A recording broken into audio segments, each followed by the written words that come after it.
Jemi rikthyer sërish në studio dhe siç lajmërova, tani do të flasim me Merita Adilin, e cila është nga klubi i librit në Strug, por gjithashtu një nga organizatorët e Pena Strugane, eventit Pena Strugane, gjithashtu edhe moderatore në fakt në këtë event, ku do të flasim pikërisht për këtë event, i cili ka bashkuar shkrimtar, poet, por edhe adhurues të librit në një event, ka qenë një ngjarje magjike në fakt, dhe pikërisht për këtë do të flasim me Meritën. Besoj që e kam Meritën në linjë. Ilmije, përshëndetje për ty edhe shikuesit e televizionit Alsat. Përshëndetje Merita, faleminderit shumë që je pjesë e emisionit ftesë në studio për të folur pak për eventin, por gjithashtu edhe për leximin në përgjithësi. Faleminderit për hapësirën që krijoni dhe vlerësimin që jepni këtij eventi, i cili ka një kuptim thelbësor për faktin se përcjell një mesazh për lexuesit, siç është fuqia e fjalës së shkruar, për të ruajtur identitetin dhe për të ndërtuar ura mes krijuesve dhe lexuesve. Sigurisht është gjithmonë kënaqësi. Ky eveniment, të cilin ne kemi quajtur Pena Strugane me moton e jani të frymëzohemi, u organizua nga klubi i librit në Strug me rastin e ditës së librit. Pra u hodhi ideja për të organizuar diçka për ditën e librit dhe u miratua, punuam që ta bëjmë sa më mirë, një takim domethënë mes lexuesit dhe shkrimtarëve strugan, të cilët realisht meritojnë t'i vlerësojmë, t'i respektojmë, sepse ata pasurojnë kulturën dhe historinë e këtyre trevave. Mbrëmja ishte shumë e këndshme, e mbushur me plot emocione. Shkrimtarët flisnin për rrugën e tyre letrare, lexonin fragmente nga vepra e tyre, ndanin mendimin për librin dhe leximin. Pastaj ne si klubi i librit nda mirënjohje për shkrimtarët të cilët ishin aty prezent për kontributin në krijimtarinë letrare. Gjithashtu mirënjohje u ndan edhe bibliotekës së qytetit dhe Këndit Amerikan për mbështetje dhe përkushtim ndaj lexuesve. Në klubin e librit kemi zonja të cilat janë me profesione të ndryshme, me profile të ndryshme, dhe njëra prej tyre që është psikologe, Arbëresha, ajo foli për ndikimin e librit dhe leximit në shëndetin mendor dhe emocional. Kishim edhe pika muzikore, me piano, me kitar, këngë të kënduar nga një nxënëse në shkollën e mesme të muzikës këtu në Strug. Dhe shkrimtarët dhuruan nga një libra në fakt, jo nga një libër, po disa libra për bibliotekën Linkest, të cilat libra ne si klubi libri do t'i dërgojmë në manastir. Kjo ishte me pikat shkurtra pak për këtë eveniment. Shumë e bukur në fakt, sepse unë pash edhe disa fotografi dhe me të vërtet duke ishte shumë bukur, shkrimtar, poet, por edhe adhurues të shumët të librit. Kush ishin pjesëmarrësit, nëse mund t'i përmendim disa prej shkrimtarëve, prej poetëve të cilët ishin? Shkrimtar të shquar strugan, ata të cilët kishin mundësi të vinë, sepse kishte edhe prej atyre që ishin të zënës edhe jashtë të shtetit. Ishte Xhemia Eredini, Gjeladin Muça, Vajt Nasufi, Ali Arslani, Albana Zhuta, Fatmire Doko Lumani, Mimoza Jonuzi Mustafai Mimi, Ali Deloga, Nermine Qorolli. Shpresoj mos kam haruar dikë, kërkoj ndjes. Në fakt i përshëndesim të gjithë këto emra që i përmendet, unë disa prej tyre i kam pasur edhe profesor në shkollë dhe me shumë kënaqësi po i përshëndes nga kjo studio, sepse kanë dhënë sigurisht kontribut edhe për vepra të ndryshme letrare, në fakt edhe për poezinë dhe shkrimin, leximin në Strug dhe jo vetëm. Si erdhi... Ne dhe si klub libri deshëm ashtu ti respektojnë dhe ti vlerësojnë. Shumë e vërtet. A është hera e parë që bëhet një event i tillë, sepse di që me klubin e librit sigurisht keni disa aktivitete të ndryshme për të cilat ne do të flasim sigurisht edhe për to, por kjo si Pena Strugane, si event, a është hera e parë që organizohet? Është një event, domethënë event ku përfshihen të gjitha gjinjit. Pena Strugane e organizuar, e realizuar për ditën e librit, domethënë për javën e librit, është hera e parë që organizohet. Klubi i librit ka organizuar mbrëmje poetike, mbrëmje shumë bukura poetike para disa vjetëve, ku ka pasur vërtet shumë poezi të ndjera dhe emocionale, por ky eveniment, Pena Strugane, është hera e parë që organizohet dhe urojmë e shpresojmë të bëhet tradicionale. Ta organizojmë çdo vit. Pra, mendohet që të vazhdohet sigurisht si event dhe të bëhet pikërisht traditë. Shpresojmë dhe urojmë, sepse organizimi nuk është domosdoshmërisht i vështirë, por kërkon përkushtim, kërkon planifikim, bashkëpunim të mirë, gjëra të cilat neve i kemi te klubi i librit, prandaj shpresoj që të organizohet, domethënë çdo vit të bëhet tradicionale. Shpresojmë edhe ne shumë, sepse me të vërtetë ishte diçka shumë e bukur, unë nuk pata mundësi që t'jem aty, por që duke ishte diçka shumë e bukur. Si u prit, ka qenë e hapur edhe për publikun, besoj, kanë mund të vinë edhe njerëz të tjerë të cilët janë mbase adhurues të leximit, të librit, apo? Po, patjetër. Aktiviteti realisht u prit shumë mirë nga pjesëmarrësit, hapësira, vendi ku ishim e bëm në Life Center, ishte e mbushur. Pastaj vlen të theksohet se shkrimtarët, pjesëmarrës ndanë shumë përshtypje tyre pozitive edhe në rrjetet sociale, duke vlerësuar organizimin dhe rëndësinë e këtij takimi letrar. Shumë e vërtet, në fakt kishte shumë fjalë të bukura edhe nga vetë shkrimtarët pikërisht për këtë takim. Le të themi, si u ndjen edhe shkrimtarët në këtë takim, sepse e tham që kishte sigurisht fjalë shumë të bukura, por nga përvoja jote, sepse ti ke qenë një nga organizatorët dhe moderatore, si e ndjen edhe vetë shkrimtarët edhe vetë poetët pikërisht këtë takim duke u takuar me njëri tjetrin? Pa dyshim që shumë mirë, morëm edhe neve shumë komplimente si organizator, por edhe ata u ndjen shumë mirë sepse vërtet u krijua një atmosferë shumë e ngrohtë, me shumë emocione, ku të gjithë ndjeheshin mirë dhe mendoj se aktivitetet të këtilla janë shumë të rëndësishme për qytetin në përgjithësi sepse e gjallërojnë qytetin. Dhe si qëllim kryesor i këtij eventi është se krijohet një urë në mes të lexuesve dhe shkrimtarëve. Pastaj nëpërmes të prezantimit, nëpërmes të leximit edhe nxitet ajo dashuria për librin, për afirmohen vlerat letrare që burojnë nga strugat dhe më gjërë.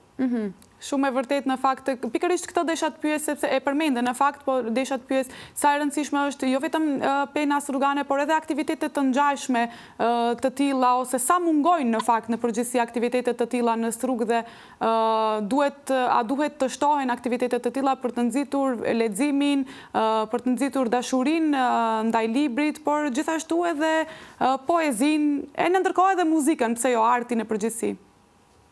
Po patjetër, po në Strugë edhe ka evenimente, po patjetër që duhet të ketë edhe më shumë, sepse këto evenimente edhe nxisin të rinjët që edhe të lexojnë edhe të jenë më aktiv. Shumë e vërtet. Të pyes pak për klubin e librit. Sa kohë tashmë që klubi i librit në Strugë funksionon? Si funksionon në fakt? Cilat janë aktivitetet që bën? Po. Klubi i librit realisht vitin tjetër, në vitin 2026, do festoj 10 vjetorin e themelimit të tij. Pra, klubi i parë i librit është themeluar në vitin 2016 dhe meritore për formimin e klubit është zonja Afrodita Abolina. Ajo ka jetuar një kohë në Amerikë dhe atje ka qenë aktive në një klub libri dhe prandaj i lindi kjo ide e mrekullueshme që unë shpesh them ide brillante për të hapur klube libri në Maqedoni. Pra në fillim hapet klubi librit në Shkup, duke hapur kështu rrugën për krimin e shumë klubeve të tjera në qytete të ndryshme. Kështu që kontributi i zonjës Afrodita mbetet themelor në promovimin e leximit dhe kulturës së librit nëpërmes klubeve të librit. Dhe tani si funksionon klubi i librit? Klubi i librit është një grup njerëzish që mblidhen për të lexuar dhe për të diskutuar libra. Qëllimi është të nxjisë leximin, të zhvillojë mendimin kritik, pra krijon një hapësirë ku ndajnë njerëzit mendime, ndjenja dhe përvoja. Funksionon në atë mënyrë që grupi lexon të njëjtin libër dhe më pas takohen pastaj për të diskutuar. Diskutimi kryesisht përqendrohet tek temat, personazhet, ndjenjat që ngjall librin. Tash po dua të tregoj se si bëhet përzgjedhja e librit. Përzgjedhet në atë mënyrë që secila antare propozon librin që do ta moderojë. Domethënë në fillim të vitit bëjmë një kalendar për secilën që do moderojë një libër dhe muajin që i konvenon më shumë për ta moderuar. Kështu që domethënë fillim vitit bëhet ky kalendar i librave dhe pastaj secila moderon librin e zgjedhur.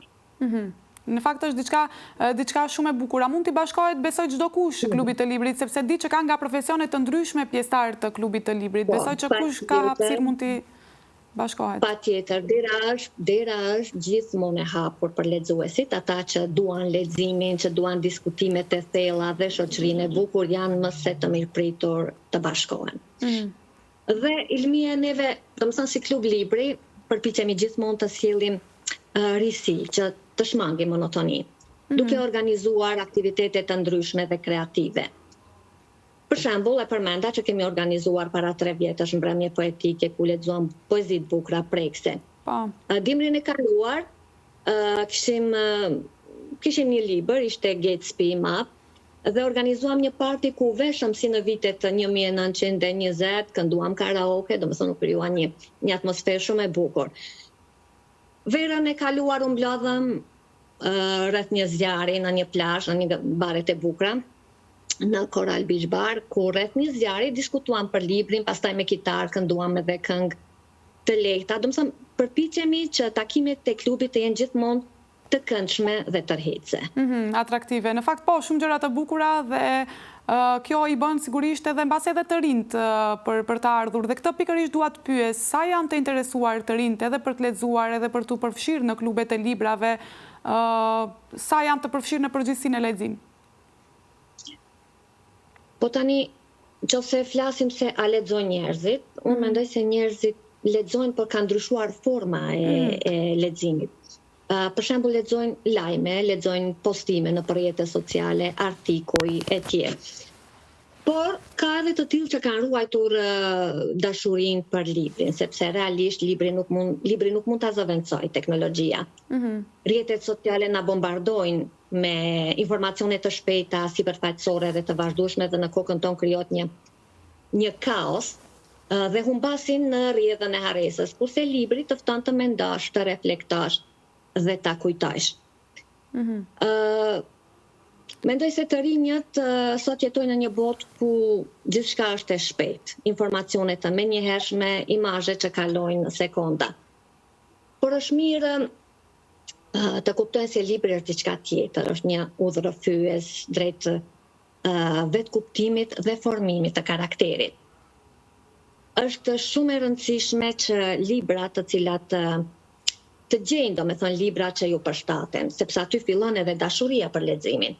Nëse kanë të imponuar, sidomos në shkollë, ku në plan program ndonjëherë ka edhe libra që për ata mund të jenë të mërzitshme, atëherë ata e humbin ose e fikin atë dëshirën për lexim. Por kur has njëri një libër që tregon botën e tij, atëherë leximi bëhet i thellë dhe libri jep zë atyre gjërave që ndoshta nuk ka ditur se si t'i shpreh.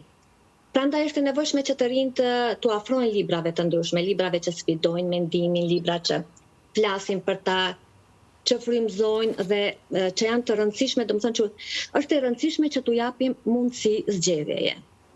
Shumë e vërtet. Por që faktikisht leximi ka një ndikim të madh në jetën e përditshme, qoftë të rinjve, qoftë në fakt edhe të gjithëve ne. Të të pyes pak, duke qenë se ti je adhuruese e librave dhe leximit, të të pyes pak cili është libri jot i preferuar, nëse ke një që mbase e veçon nga të gjitha, ose që një libër që do ja rekomandoni të gjithëve për ta lexuar. Unë kam realisht shumë libra që i pëlqej shumë, unë e adhuroj librin, i kam pasion librat. Më pëlqejnë shumë, sidomos më pëlqejnë librat motivues. Më pëlqen sharma, kam qenë e impresionuar kur kam lexuar librin Kush do të qaj kur të vdesësh, ku ka fjalë shumë motivuese nga sharma, që të mëson tamam se si të jetosh në kuptimin që të dish të gëzosh për gjërat vogla, gjërat të cilat e përbëjnë jetën, sepse tash realisht ka ardhur një kohë që ndoshta edhe prej rrjeteve sociale që kërkojmë shumë më shumë se sa që jeta mund të na ofrojë, prandaj edhe të rinj ndoshta edhe janë më shumë depresiv.